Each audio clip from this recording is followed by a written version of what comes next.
balita at impormasyon. Magkasama, magkasangka. Doble paglilingkod ng tamang balita at tamang impormasyon. Dapat talaga nakatandem na to. Makinig ng live sa DWIZ. Naka-live din sa DWIZ Regional Integrated News. Panoorin ang live sa Aliw 23 at i-follow na sa social media DWIZ Facebook at YouTube. Tandem nina David at John.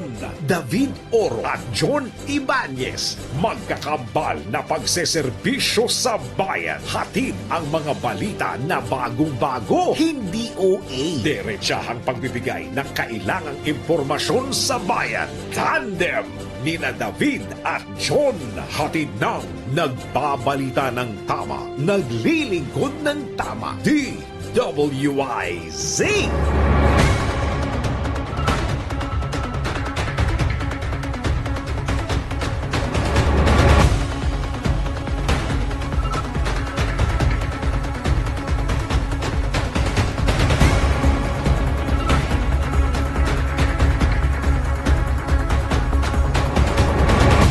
Headline sa inyong nag-iisang tandem ngayong araw ng Martes, 9 na sa buwan ng Enero 2024. Tandem. Traslasyon ng Itim na Nazareno umarangkada na, PBBM nagpaabot ng pakikiisa. Tandem. Indonesian President Joko Widodo darating na sa Pilipinas ngayong araw para sa kanyang official visit. Tandem. 73% ng mga Pilipino hindi kontento sa diskarte ng pamahalaan laban sa inflation, ayon sa isang survey. Tandem. Suggested retail price sa bigas ilalabas na sa susunod na linggo. Tandem. 3 suspect sa pagpatay sa broadcaster sa Misamis Occidental, tukoy na. Tandem. Sa balitang pangkalakalan, aprobadong investment projects umakyat na sa 1.26 trillion pesos. Tandem. Sa balita sa ibayong dagat, 25 katao patay sa banggaan ng 2 sasakyan sa Brazil. Tandem. Sa showbiz, Phil-Am comedian Joe Coy binatikos ng fans ni Taylor Swift. Tandem. At sa larangan ng palakasan ng tabayanan ng latest sa NBA, Lakers wagi kontra Clippers. Tandem nina David at John. David Oro at John Ibanez. Magkakambal na pagseserbisyo sa bayan. Tandem.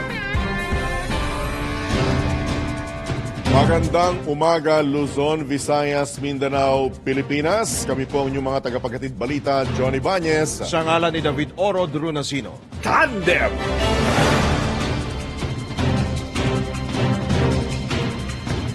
At ngayon sa detalye ng mga nagbabagang balita, naidaos na ang Misa Mayor sa Quirino Grandstand para sa Traslasyon 2024 o ang pagdiriwang ng pista ng Poong Itim na Nazareno. Ayon kay Police Corporal Frederick Mico ng Ermita Police Station, pumalo na sa halos 50,000 ang bilang ng mga debotong dumagsa para sa pagpupugay o pahalik sa Black Nazarene. Samantala, nagpaabot ng pakiisa si Pangulong Ferdinand Marcos Jr. sa milyon-milyong Katoliko sa pagdiriwang ng pista ng Itim na Nazareno. Sa kanyang mensahe, hinikayat ni PBBM ang mga deboto na tuklasin ang kanilang lakas at bagong kahulugan ng pag-asa at layunin sa buhay. Binigyan din pa ng Pangulo na ang pista ng Itim na Nazareno ay isang ng pagdiriwang ng walang hanggang awa at walang katapusang pagmamahal ng makapangyarihan sa lahat na ibinibigay sa bawat isa. Hinimok din ng Pangulong Marcos ang mga deboto na tandaan ang kahalagahan ng pagsasakripisyo dahil sa mga ganitong panahon anya, sumasa ilalim sa pagbabago at spiritual transformation ang bawat isa. Kasabay nito, hinikayat din ng Pangulo ang mga mananampalataya na palalimin pa ang kanilang koneksyon sa Diyos at maging instrumento ng kapayapaan, pagkakaisa at habag para sa mga Pilipino at maging sa bansa. Tandem. Kaugnay pa rin yan, umarangkada na ang traslasyon ng Itim na Nazareno. Ito'y matapos na makansela ng 3 taon ang prosesyon dahil sa nagdaang pandemya. Pabor naman ang pamunuan ng Simbahan ng Quiapo sa paghihigpit ng seguridad ngayong Traslasyon 2024. Ayon kay Quiapo Church spokesman Father Hans Magdrulang, mas eksperto mga otoridad sa pagtitiyak ng seguridad. Nararapat lamang anya ang paghihigpit upang maging matagumpay ang aktibidad at ng buong kapistahan. Umapila naman ang pari sa mga deboto na magtiwala lang sa ginagawang pag-iingat ng mga otoridad. Tandem! Ibinahagi naman ni Diocese of Antipolo Bishop Ruperto Santos ang kasaysayan ng itim na Nazareno. Ayon kay Bishop Santos, noong 1606, dinala ng isang grupo ng misyonaryo mula sa Order of Augustinian Recollects sa Jarandilla, Spain, ang ilang imahe kabilang ang Senyor Nazareno. Nakalagak ang mga naturang imahe sa dating St. Nicholas of Tolentine Church sa Intramuros at inilalabas lamang tuwing procession sa Palm Sunday.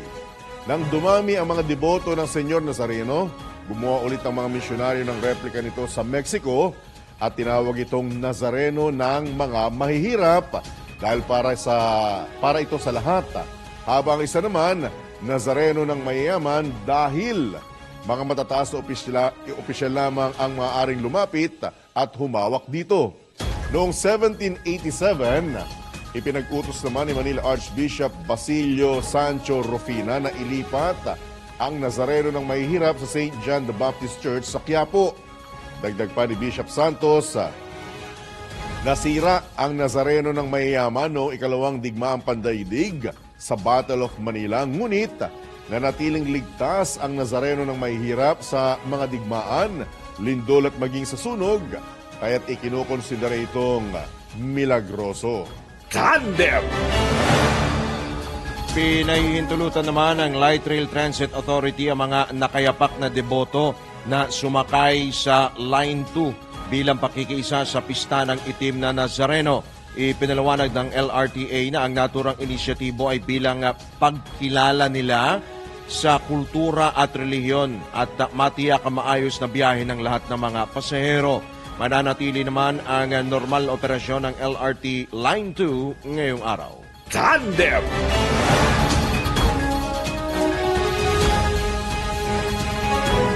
Handa ang mga otoridad sa mga posibleng worst-case scenario na maaaring mangyari sa pista ng itim na Nazareno ngayong araw. Ito ang tiniyak ni Interior Local Government Secretary Benhur Abalos Jr. matapos mag-inspeksyon sa bisinidad ng Quiapo Church na bahagi ng preparasyon sa Feast of the Black Nazarene 2024. Ayon kay Secretary Abalos, may mga inilatag na silang first aid stations at medical personnel sakaling may mga debotong mga ilangan ng atensyong medikal, maliban pa sa mga response effort sakaling may maganap na stampede. Huwag naman sana. Samantala, una nang ipinakita ni Manila Police District Director Colonel Arnold Thomas Ibay sa kalihim ng DILG maging kay PNP Chief General Benjamin Acorde Jr. kung saan ang mga inilatag nilang screening sa mga kagamitan ng mga palataya sa Quiapo Church upang masiguro na walang makalulusot na mga ipinagbabawal na gamit sa loob mismo ng simbahan. Tandem! Gagamit naman ang Philippine National Police o gumagamit ang Philippine National Police ng drone sa pagbabantay sa seguridad ng mga debotong dumadalo ngayong pista ng itim na Nazareno sa Maynila. Ayon kay PNP spokesperson Colonel Jean Fajardo, gagamit din ng drone ang iba pang ahensya ng pamahalaan at security forces upang matiyak na nasusubaybayan ang malaking okasyon. Bukod sa traslasyon, nakatutok din ang PNP sa pagdating sa bansa ngayong araw ni Indonesian President Joko Widodo. Tandem!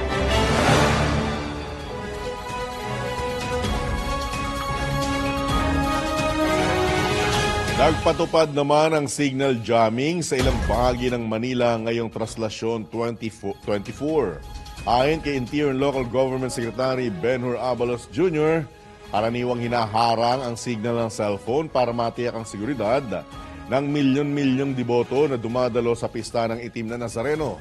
Dagdag pa ni Secretary Abalos, handa na ang mga ahensya ng pamahalaan ngayong traslasyon.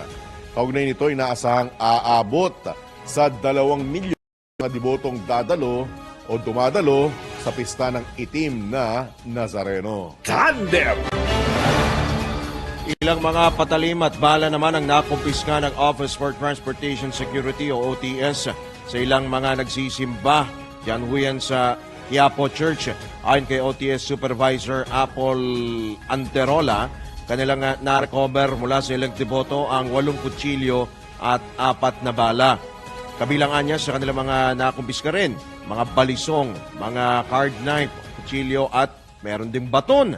Ipinaliwanag naman ng ilang nagtangka, mga sumubok na ipuslit po yung mga pinagbabawal na gamit sa loob ng simbahan na nais nilang pabendisyonan ang kanila pong mga bit-bit dyan sa simbahan ng Quiapo. Tandem!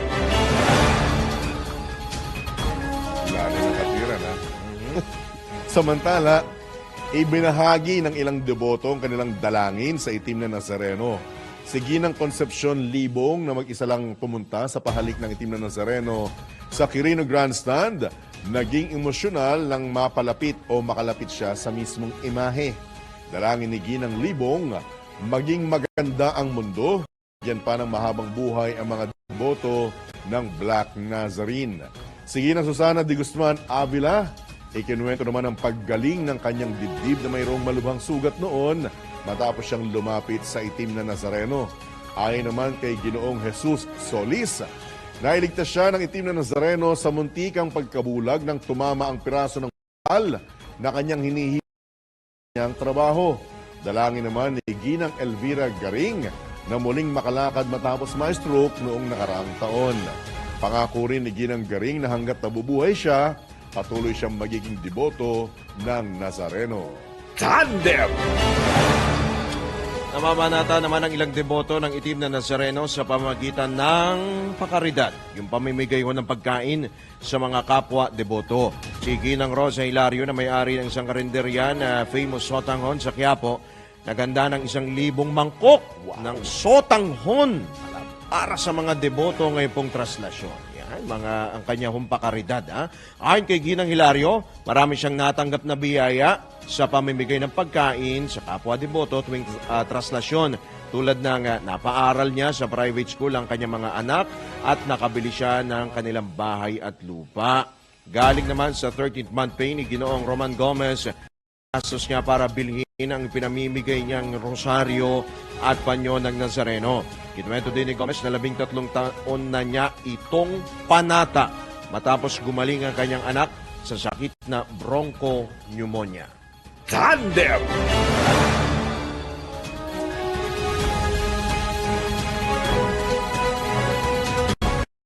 Samantala, sarado na ang ilang kalsada sa Maynila para sa Traslasyon 2024. Simula ngayong araw hanggang bukas, sarado ang lansangan ng Bonifacio Drive mula sa Anda Circle hanggang sa Padre Burgos, maging ang Katigbag Drive at South Drive. Hindi rin madaraanan ang kahabaan ng Roas Boulevard mula Katigbak hanggang UN Avenue at ang kahabaan ng Padre Burgos mula Roas Boulevard hanggang sa Jones at MacArthur at Quezon Bridges. Isinana rin ang kahabaan ng Finance Road mula Padre Burgos Avenue hanggang Taft Avenue at maging ang Maria Orosa Street mula PM Calao o TM Calao hanggang Padre Burgos. Naka-activate naman ang Incident Management Team ng Manila Disaster Risk and Reduction and Management Office. Tandem! Sa iba pang tampok na balita, Indonesian President Joko Widodo darating na sa bansa ngayong araw. Sabihin po natin ang kabuoang detalye buhat kay Patrol 13 Gilbert Perez. Darating na sa bansa ngayong araw si Indonesian President Joko Widodo, bunsod ng kanyang 3 araw na official visit hanggang Enero 11. Bukas Enero 10 Katakdang maipagpulong si Widodo kay Pangulong Ferdinand Marcos Jr. sa Malacanang. Inaasang pagtitibayin at palalawakin pa ng dalawang lider ang relasyon ng Pilipinas at Indonesia.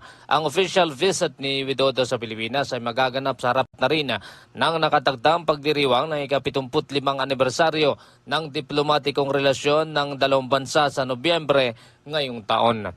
Patrol 13, Gilbert Perez para sa Himpilang May Todong Lakas.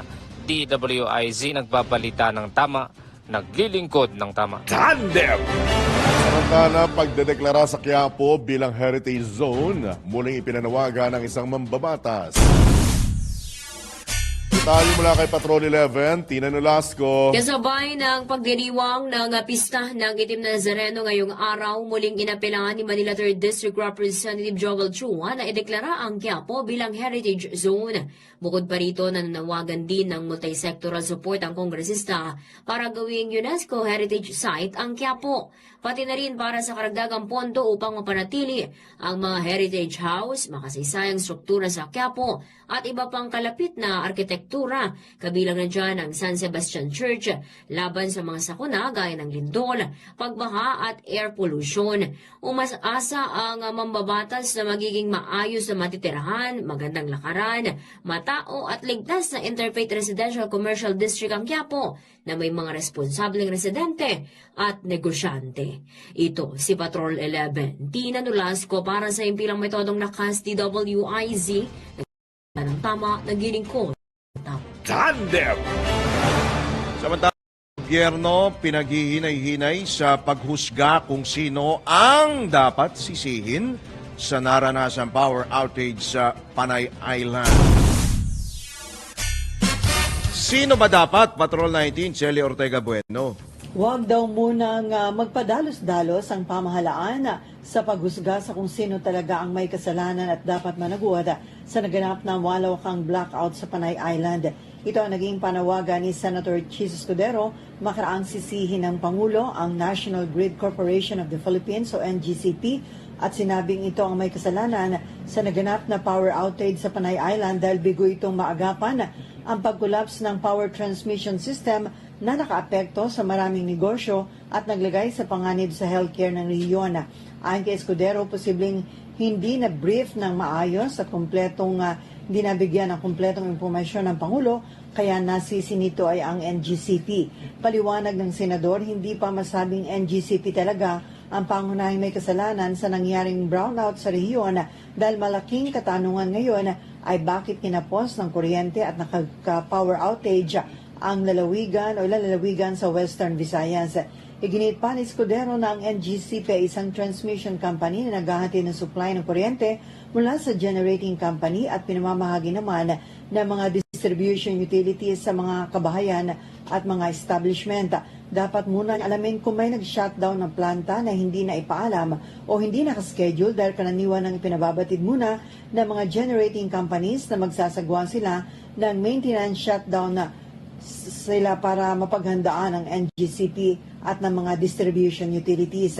Dagdag pa ni Escudero, sa daraos na investigasyon na bukas ng Senado ay magkakaalaman kung sino talaga ang pangunahing may pananagutan at paharapin dito ang mga distribution utilities sa Panay at sa Iloilo. Ito sa Patrol 19, Celi Ortega Bueno para sa DWIC, nagbabalita ng tama, naglilingkod ng tama. Kapag may bagong balita, naka-on air, agad-agad, DWIZ Patrol Report! Samantala, tila naging roller coaster ride naman ang naging sitwasyon sa presyo ng at supply ng mga agricultural product. Dumating pa sa puntong kinailangang ikasa ang price ceiling sa bigas para mapigil ang pagsirit ng presyo nito. Kumikilos din naman ang grupo tulad ng Sinag para maging kaagapay ng pamahalaan sa pagtiyak ng maayos na presyo at supply ng mga agri-product. Narito po ang special report ni Jessa Parameda. Mga malalaking balita na deserve na balikan at dapat pag-usapan, muli nating i-throwback. News Coopers DWIZ Year-End Report.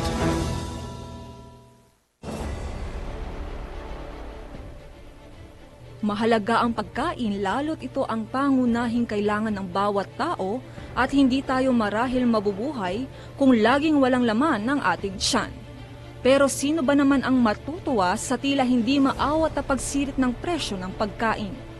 Pagpasok pa lamang ng January 2023, bumungad ang kaliwat ka ng price increase sa gulay, karne at isda bunsod ng pagbilis ng inflation o paggalaw ng presyo ng bilihin. Simula February 2022, sumirit ang presyo ng ilang agricultural products tulad ng trigo kaya't nagmahal ang harina na pangunahing sangkap sa paggawa ng tinapay. Nagkaroon din ng domino effect sa iba pang agri-products gaya sa pataba o fertilizer na lalong nagmahal simula pa noong isang taon. Ang nagpapatuloy na giyera sa pagitan ng Russia at Ukraine.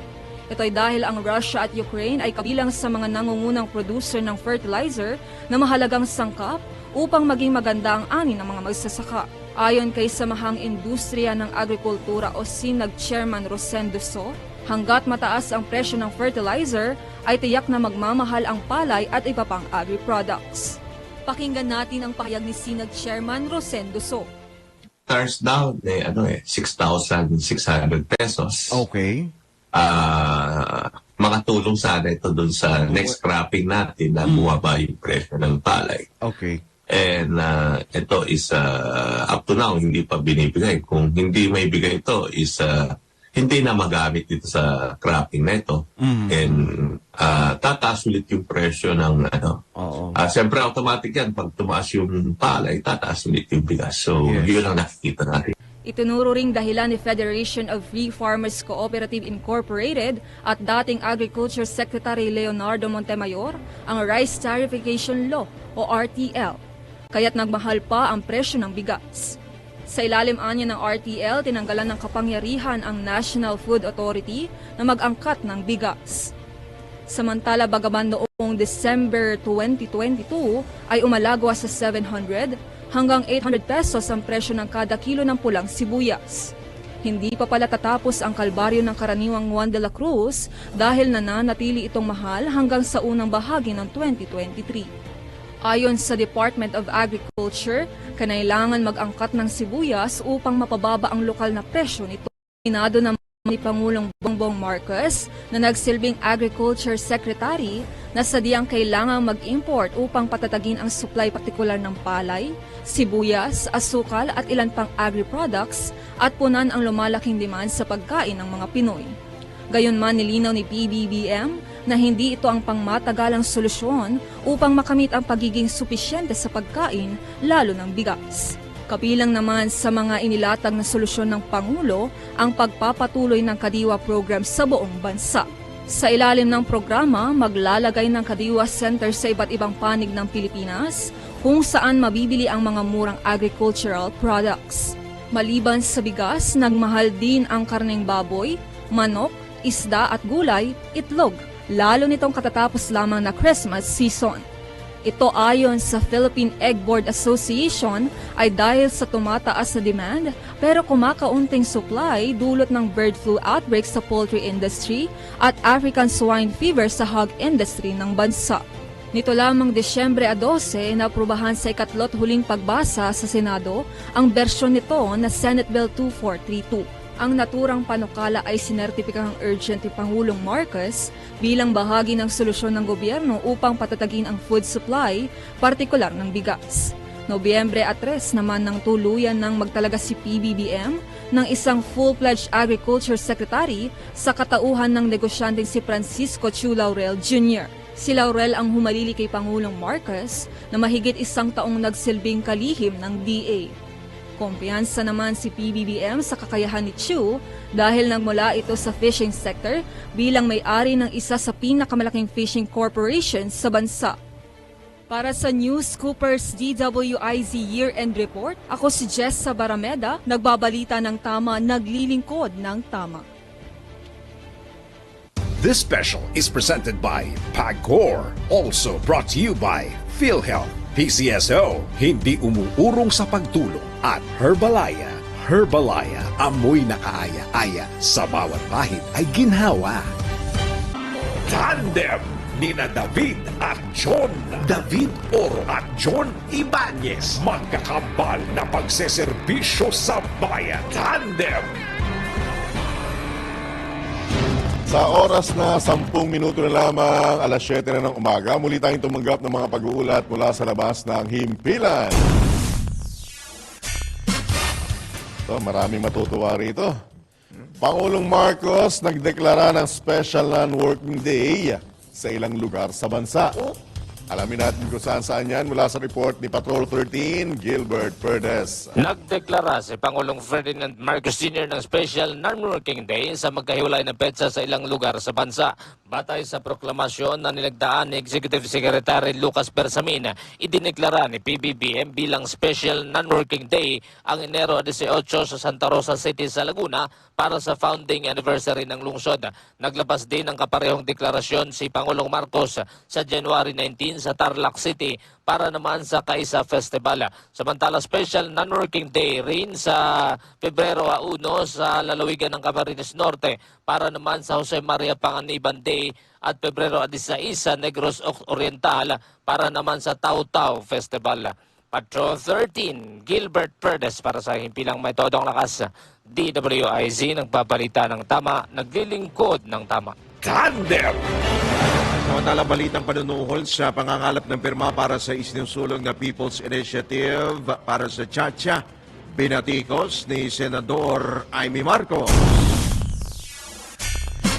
Kabuuan ng detalye mula kay Patrol 19, Celi Ortega Bueno. Hindi for sale ang ating konstitusyon. Ito ang binigyan din ni Senator Amy Marcos makaraang kondinahin ang sinasabing panunuhol para makakalap ng pirma para sa sinusulong na People's Initiative bilang paraan ng pag-amyenda sa ating konstitusyon. Maliwanag anya na inaalok ang bawat distrito ng mga programa na mayroon ang ilang ahensya ng gobyerno tulad ng Assistance to Individual in Crisis Situation o AICS ng DSWD, tulong panghanap buhay sa ating disadvantaged or displaced workers o tupad ng Labor Department at Medical Assistance to Indigent Patients na programa naman ng Department of Health. Nasa 20 million pesos anya ang kabuuang iniaalok kada total o kada distrito at meron pang malalaking syudad na sinasabing pinangangakuan din basta't makapag-produce ng 20,000 lagda pagsapit ng January 13. Balitang nangyayari ito sa ilang lugar sa rehiyon o dito sa Region 1, Region 5, 7 at 8. Ayon kay Senator Marcos, malinaw na may kontrol sa budget ang nagalok ng suhol kaya matapang ito na mag-alok at batid naman anya na lahat na ang power of the purse ay nasa kamay ng Kongreso. Ito sa Patrol 19, Celi Ortega Bueno para sa DWIZ, nagbabalita ng tama, naglilingkod ng tama. Kapag may bagong balita, naka-on air, agad-agad, DWIZ Patrol Report. Sa iba pang balita, nananatiling pangunahing alalahanin ng mga Pilipino ang inflation sa bansa. Batay sa resulta ng Pulse Asia Survey, itinuturing ng 72% ng mga Filipino adults ang inflation bilang pambansang isyong nangangailangan ng agarang pagtugon. Pumangalawa sa survey ang pagtaas ng sahod ng mga manggagawa na may 40%, habang pumangatlo ang pagkakaroon ng trabaho sa 28%. Issue rin para sa mga Pilipino ang kahirapan na mayroon 25%, katiwalian 19%, pagtulong sa mga magsasaka at pagsugpo sa involuntary hunger o kagutuman na mayroong 18% at 15% naman para sa paglaban sa kriminalidad. Kaugnay nito, isinagawa ang Pulse Asia Survey sa 1,200 respondents simula ikatlo hanggang ikapito ng Disyembre noong 2023. Tandem. Natiling mailap sa akin yan. Yung alin? Yung survey na yan. Ako rin, hindi pa ako na sa survey. Simula nung maging tao at maging adult ako, hindi pa ako nadaanan ng survey na yan. Ang survey lang na na-experience ko yung sa mga shampoo tsaka toothpaste. Yung may libre. May libre. Sabi mo, wag mo na ituloy, baka matuto tayo. Tutut! Samantala, posibleng ilabas na sa susunod na linggo ang suggested retail price sa bigas sa gitna ng pagtaas ng presyo ng mga pangunahing bilihin. Ayon kay Agriculture Assistant Secretary Arnel de Mesa, tama ba ito na yung full-time spokesperson? Full-time na siya. Nagpulong na ang Technical Committee hinggil sa SRP ng bigas at depende pa ito sa konsultasyon ng Agribusiness and Marketing Assistance Service sa mga stakeholder. Matatanda ang pinag-iisipan ng Department of Agriculture na magpatupad ng SRP sa bigas upang makontrol ang pagtaas ng retail price nito. Binalaan naman ni dating Agriculture Secretary Leonardo Montemayor ang DA sa nasabing SRP dahil maaaring maapektuhan ang farm gate price ng palay sa susunod na anihan. Tandem! Pinaplansya na ng Department of Agriculture ang 10-point agenda para tugunan ang mga isyu na humahadlang sa pag-unlad ng sektor ng pangisdaan o fishery sector sa bansa. Alinsunod ito sa direktiba ni Pangulong Ferdinand Marcos Jr. na gawing moderno ang sektor ng agrikultura at mapatatag ang supply ng pagkain. Kaugnay nito, pinulong ni Agriculture Secretary Kiko Laurel ang Regional Fisheries Council upang matukoy ang mga suliraning kinakaharap ng nasabing sektor. Nagbigay naman ng rekomendasyon ang Regional Fisheries Council ng mga estratehiya upang paunlarin ang nasabing sektor kabilang ang paglikha ng Department of Fisheries and Aquaculture, paglalagay ng cold storage facilities at paglikha ng mga laboratorio para sa biosecurity concerns. Tandem! Sa kaugnay na balita pa rin, iginit ni House Committee on Ways and Means Chairman at Albay 2nd District Representative Joey Salceda sa pamahalaan na ibuhos ang lahat ng pagsisikap para mapababa ang presyo ng bigas. Ito'y matapos na bumaba sa 3.9% ang inflation rate o bilis ng pagtaas sa presyo ng mga bilihin nitong Disyembre na pareho sa pagtaya na mas mababa sa 2.4% na target ng Bangko Sentral ng Pilipinas para sa pagtatapos ng 2023. Ayon kay Congressman Salceda, kailangang tutukan ang bigas dahil bumilis sa 19.6% ang pagtaas sa presyo nito kumpara sa ibang mga bilihin na kontrolado na ang presyo. Matatanda ang tumaas muli ang presyo ng bigas sa world market kaya kailangang tutukan ngayon ang iba pang maaaring pagkunan nito at pagpapalakas sa lokal na produksyon lalo't inaasahan ang epekto ng El Nino o tagtuyot. Samantala, ikinalugod naman ni Congressman Salceda na mula sa dating 50% na ibinaba sa 35% ni Pangulong Ferdinand Marcos Jr. ang tariff rates na ipinataw para sa ASEAN rice imports.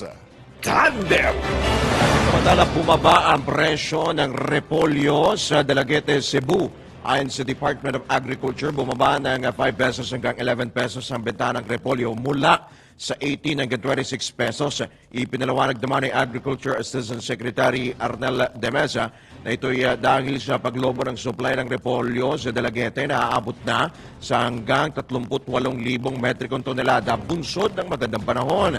Idinagdag pa ng tagapagsalita ng DA na karaniwang umaabot lamang sa 20,000 metriko tonelada ang supply ng nasabing gulay. Tandem! Nananatili namang mataas ang presyo ng galunggong sa ilang pamilya sa Metro Manila. Batay sa monitoring system ng Department of Agriculture, nasa 240 hanggang 320 pesos. Wow! Ang kada kilo ng presyo ng GG. Pinakamahala na itala ng DA ang presyo ng GG sa Mandaluyong Market o Public Market na umabot sa 300 pesos hanggang 320 pesos ang kada kilo.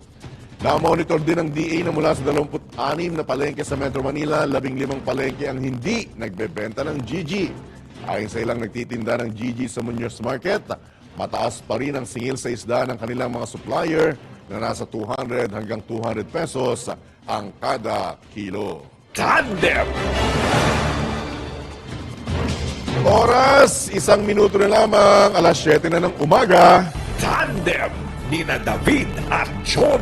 David Oro at John Ibanez. Magkakambal na pagseserbisyo sa bayan. Tandem! This is the news and information station of Aliu Broadcasting Corporation. Nationwide, worldwide, and netwide. Broadcasting live from City State Center, Pasig City, Philippines. Ito ang DWIZ. Nagbabalita ng tama, naglilingkod ng tama sa lahat ng Pilipino.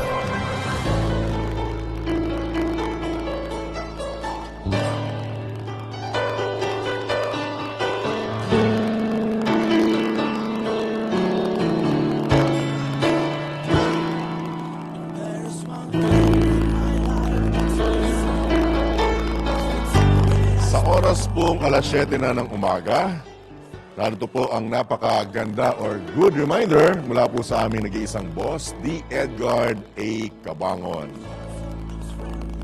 As you get older, you will start to understand more and more that in life, it's not about what you look like or what you own.